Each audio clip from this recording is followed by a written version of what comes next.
Bonjour à tous, j'espère que vous allez bien. On se retrouve aujourd'hui pour une petite session de produits terminés. Donc j'ai pris mon sac, il y a quand même pas mal de trucs dedans, donc c'est parti. Je vais vous donner mon avis sur tous ces produits que j'ai terminés. On y va. J'ai terminé cet après-shampoing Calia qui est le Purifying Conditioner en format 360 ml. Maintenant j'achète que ces formats qui sont les formats intermédiaires. Je crois il y a 200 et quelques ml, 360 et 1 litre il me semble. Voilà, alors moi je ne vois pas de différence entre tous les après-shampoings Calia, mais je les aime tous. La compo pour moi est parfaite. Alors je sais qu'il y a une polémique sur la compo serait-elle tronquée comme le produit fabriqué au Canada, tout ça. J'avais posé beaucoup de questions aux revendeurs de cette marque. A priori la marque est clean, moi j'ai choisi de lui faire confiance. J'adore ces après-shampoings, ils peuvent convenir à tout type de cheveux et ils sont au top. J'ai terminé ce shampoing, le shampoing traitant de chez Propolia. C'est un shampoing qui a une compo absolument parfaite et qui contient du miel et de l'argile pour venir purifier les cuirs chevelus sensibles. Il y a même du propolis et de l'huile essentielle de cad. Je l'aime énormément, il lave très bien les bains d'huile parce qu'il contient quand même pas mal de tensioactifs doux. Je le rachète régulièrement, il fait partie de mes favoris. J'ai terminé le gel intime de chez Mademoiselle Bio et je dois dire que vraiment je l'ai beaucoup aimé à tel point que je l'ai déjà racheté. La compo est complètement clean et moi je ne peux pas me passer de gel nettoyant intime. J'avais acheté le savon solide de chez Balloflurin pendant un temps mais qui contient de l'huile de palme, ça me dérangeait beaucoup et son odeur était un peu bizarre.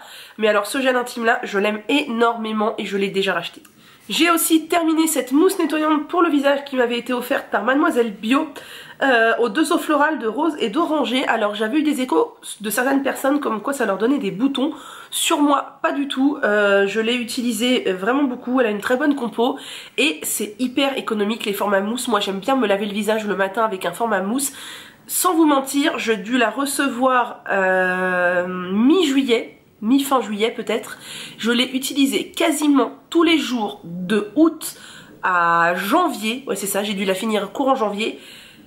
Voilà, de août à janvier tous les matins. Quasiment tous les matins. Voilà, c'est vraiment hyper économique parce qu'elle fait que 150 ml. J'aime beaucoup moi les formats mousse.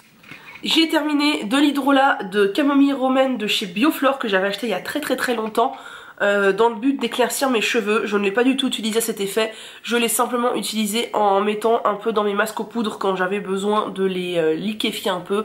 Ça marche bien, Bioflore c'est une très bonne marque mais je ne crois pas que je rachèterai comme ça des hydrolats, enfin du moins pas sans réel besoin précis. J'ai terminé cet après-shampoing, le Santé Family à la mangue et à l'aloe vera. Il était pas mal, je l'ai beaucoup utilisé surtout dans mes masques aux poudres, mais je ne le rachèterai pas pour la simple raison qu'il contient du sodium cétéaryl sulfate. C'est un ingrédient dont je vous parle souvent et c'est un ingrédient qui va venir assécher les cheveux à force d'utilisation. Alors c'est pas un mauvais ingrédient, il apparaîtra pas comme mauvais si vous cherchez, mais c'est un sulfate qui va venir quand même assécher le cheveu et moi étant donné que j'ai les cheveux secs, c'est pas du tout ce que je recherche. Donc il y en a plein d'autres des après-shampoings sur le marché, donc celui-là existe. J'ai terminé cet après-shampoing de chez The Innate Life qui est le Herbal Conditioner for Thick and Curly Hair. Il était bien, il était cher surtout, il était bien, il était très épais, mais alors il avait une... Oh, je viens de voir, je l'avais jamais vu avant. Oh. Comme quoi, vous voyez, il faut me faire confiance, mais il faut aussi faire des recherches par vous-même. Il contient du BTMS. Je n'avais jamais vu qu'il contenait du BTMS. Eh ben autant vous dire que j'allais vous dire que la compo était nickel, mais pas du tout puisqu'il y a du BTMS. Alors, attention, c'est pas une catastrophe en soi non plus, mais c'est un ammonium quaternaire assez occlusif et polluant que j'aime pas trop. Il est en fin de compo là, bon ça va. En tout cas, ce que j'allais vous dire, c'est qu'il est cher et je trouve que pour son prix, l'effet est bien, mais il est pas waouh. Du coup, c'est un après-shampoing que je ne rachèterai pas. J'ai terminé cet après-shampoing de chez Caddy, citron bergamote. Lui, la compo pour le coup, elle est super clean. Hein. Dans mes souvenirs, j'avais analysé vraiment. Il était bien, par contre le packaging, oh là là, n'est pas du tout adapté pour faire sortir un après-shampoing. La contenance est 210 ml, j'aime pas trop le flacon, faudrait vraiment changer le packaging.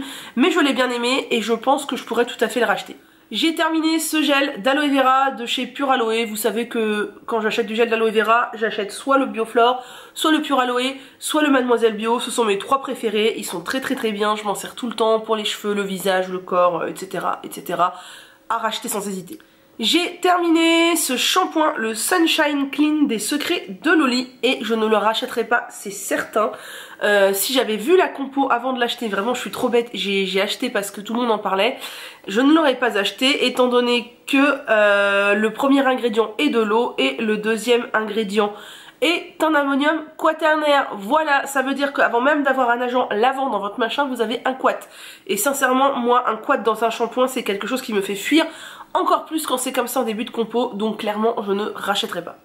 J'ai terminé ce gel lavant pour les mains, lavant des citrons de chez Coslis que je prends chez Mademoiselle Bio. Il y a aussi la version à la pomme. Je les aime beaucoup beaucoup, je les prends pour moi, chez moi. Alors avant j'utilisais des savons solides pour me laver les mains chez moi. Non pas que j'ai quelque chose contre les savons solides, mais en fait j'en avais tellement marre des éternelles traces que ça faisait sur mon évier qui est en, je sais pas quoi, en... Comment ça s'appelle d'ailleurs la matière de mon évier? J'en sais rien. Il est pas en inox, il est pas en céramique, il est en mélaminé, en je sais pas quoi. Ça allait, et les savons solides, ça laissait des traces, j'en avais marre. Du coup je me suis retournée vers ça parce que c'est déjà un produit que mes parents utilisent chez eux. Mes parents sont au savon liquide pour les mains dans la cuisine. Et c'est un produit que j'utilise aussi au boulot. Je veux pas utiliser les savons hyper chimiques là au boulot, les gels hyper chimiques machin. J'utilise ce savon là. Et je trouve que le rapport qualité-quantité-prix est vraiment très très bien. Ah, je suis désolée. J'ai un truc dans l'œil. Un cheveu je pense.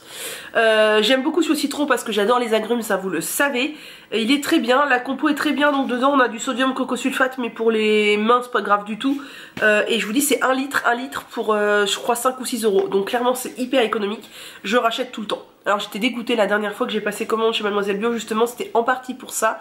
Et ils m'ont envoyé ma commande en me remboursant les gels pour les mains parce qu'ils en avaient plus. Alors j'espère qu'ils vont pas les arrêter parce que sinon il faut que je fasse un stock avant parce que je suis fan. J'ai terminé cet après-shampoing de chez Santé qui est l'après-shampoing en beurre de mangue. Et je crois qu'on est sur le même problème que les autres après-shampoings de chez Santé. On est sur du sodium cétéryl sulfate. Voilà, donc je vous fais pas de détails.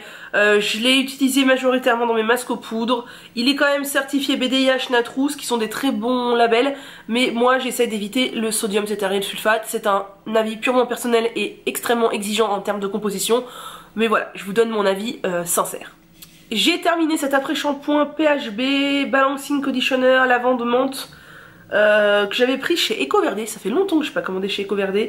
Et alors cet après-shampoing, je sais pas, il est ultra bizarre. J'aimais pas l'odeur. Bon, je suis pas fan de l'odeur de la lavande dans les cosmétiques déjà. Mais alors, il était ultra bizarre. Je sais pas ce qu'il y avait à l'intérieur qui le rendait. Il y a des ammonium quaternaire en haute compo. Et je sais pas, j'ai vraiment pas aimé, je vous le recommande pas.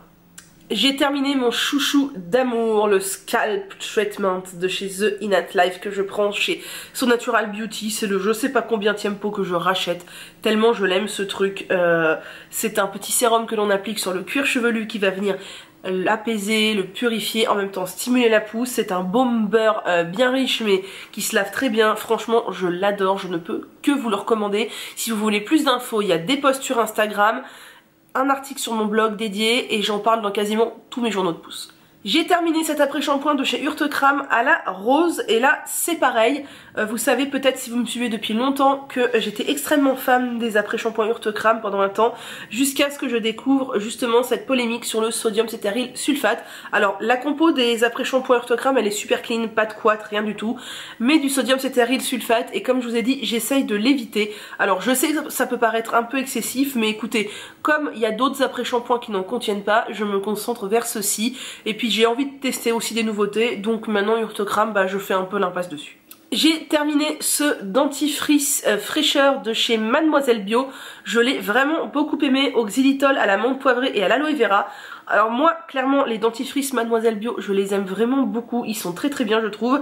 Mais mes parents ne les aiment pas du tout. Ils trouvent qu'en fait, ils sont un peu trop épais. Alors, ils sont pas blancs comme la plupart des dentifrices que mes parents utilisent conventionnels. Alors, c'est un peu finissant là. Maintenant, c'est moi qui leur fournis les dentifrices. Du coup, voilà. C'est une sorte de gel assez épais, transparent, mais moi je trouve que ça ressemble vraiment à du dentifrice classique et je l'aime vraiment vraiment vraiment beaucoup, je l'ai déjà racheté. J'ai fini ce petit déo de chez Eco Cosmetics que j'ai pris chez EcoVerde. J'aime bien la marque Eco Cosmetics, mais alors ce déo était un fail de chez fail, c'est-à-dire qu'en fait il était complètement inefficace, voire je sentais encore plus la transpi quand je transpirais une fois l'avoir mis que si j'avais rien mis du tout. Donc no way. mais je m'en doutais parce que c'était pas une, c'était un stick translucide et c'était pas une crème comme j'ai l'habitude d'utiliser. Et les shampoings, les déos bio, si c'est pas une crème, généralement c'est complètement inefficace. J'ai terminé ce petit baume à lèvres de chez Uro et j'aime tellement les baumes à lèvres de chez Uro. Ils sont vraiment très bien. J'aime bien leur forme en amande aussi comme ça. J'utilise à peu près tous les parfums, je les aime beaucoup. Alors moi je les prends sur iHerb. En général, il y a un code promo dans la barre d'infos si ça vous intéresse. Faites attention de bien prendre les frais de port les moins chers, sinon vous risquez les frais de douane. C'est arrivé à l'une de mes abonnées il y a pas longtemps. Faut toujours choisir les frais de port, genre poste local, je sais pas quoi, les moins chers. Bref, ces petits baumes à lèvres de chez Uro, on les trouve aussi ailleurs, hein, si vous voulez pas acheter aux États-Unis, on les trouve dans d'autres e-shops. Je les aime beaucoup. Ça c'était celui à l'amande, j'en ai plein de parfums, toujours dans mes poches. Alors en ce moment, je suis une grosse fan des baumes à lèvres hibiscus de chez Crazy Rumors, qui sont des baumes à lèvres teintés. Vous voyez, là c'est pas rouge à lèvres, c'est un baume à lèvres teinté. Et j'aime vraiment beaucoup aussi, mais quand on veut un truc pas teinté, bah, je me tourne souvent vers cela. Là, vous ne voyez plus rien parce que tout est parti à l'usage, mais j'ai terminé l'huile de rosier muscat de chez Melvita que je prends chez Mademoiselle Bio. Mes cheveux l'adorent, ils sont in love, ils sont amoureux, en amour fou avec l'huile de rosier muscat. Je ne l'ai utilisée que sur les cheveux et franchement, je l'ai déjà racheté parce que mes cheveux en sont complètement dingues. Ce ne sont pas des cosmétiques et d'ailleurs il n'y a même plus d'étiquette, mais j'ai terminé une bougie de charroux au marron glacé je crois. Moi c'est ça. Et avant j'avais une super opinion des bougies de charroux. Et en fait figurez-vous que j'ai fait des recherches un peu sur eux et que mon avis a vachement changé parce que sur leur site ou quand on leur pose des questions, il est extrêmement difficile de savoir quelle est la composition de la cire. Et encore plus difficile de connaître la composition et la provenance des parfums. Et ça me dérange beaucoup. Donc je pense que je vais arrêter de les utiliser tout simplement. Déjà je suis pas une grande fan de bougies. Enfin j'aime bien les bougies, je trouve ça beau, mais j'en allume pas tellement parce que voilà, j'ai des animaux, j'ai toujours peur qu'il se passe un truc. Mais alors là, le fait que les bougies de charroux soient pas ultra transparentes, et moi je pensais qu'elles étaient ultra clean, ça me déçoit un peu.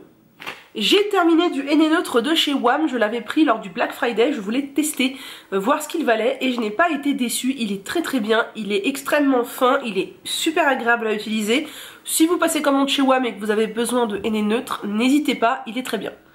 J'ai terminé du Shikakai de chez Radico. Le Shikakai, vous savez que c'est ma poudre lavante préférée. Et le Shikakai de chez Radico était très bien. Il est certifié EcoCert. Bon, vegan, heureusement, j'ai envie de vous dire, c'est du Shikakai. Et voilà, c'est une marque vers laquelle je peux me tourner pour le Shikakai sans problème quand j'en ai besoin. J'ai terminé de la poudre de Reeta de chez Henné et Soin d'ailleurs. La poudre de Reeta, en fait, c'est... Pardon. C'est une poudre lavante qui est en fait les noix de lavage râpées en poudre, qui marche très bien, elle est ultra efficace, vous pouvez même laver les bains d'huile avec sans aucun problème et je l'aime beaucoup. Et Henné et Soin d'ailleurs, c'est une boutique à laquelle je suis fidèle depuis 6 ans maintenant, que j'aime aussi énormément, donc vers laquelle je me tourne sans hésiter. Ça je l'ai gardé, mais il me semble que je vous l'avais déjà montré dans la précédente vidéo produits terminés. Ce sont les compléments alimentaires de chez Madame la Présidente. Je les ai finis depuis bien longtemps et je vous ai fait un bilan en vidéo peut-être, et aussi un bilan sur Instagram. Donc voilà, très bonne marque de compléments alimentaires. Et on va finir la vidéo en parlant de mascara. Alors dans ma dernière vidéo produits terminés, je vous avais déjà parlé de ces mascaras de chez Couleur Caramel qui étaient tout secs. Et je vous avais dit que j'allais les jeter, puis vous êtes plusieurs à m'avoir dit mais non, les jette pas machin. Du coup j'ai essayé l'astuce de ma copine Lorraine qui consiste à mettre quelques gouttes de sérum Phi dans les mascaras pour les rehumidifier et les utiliser.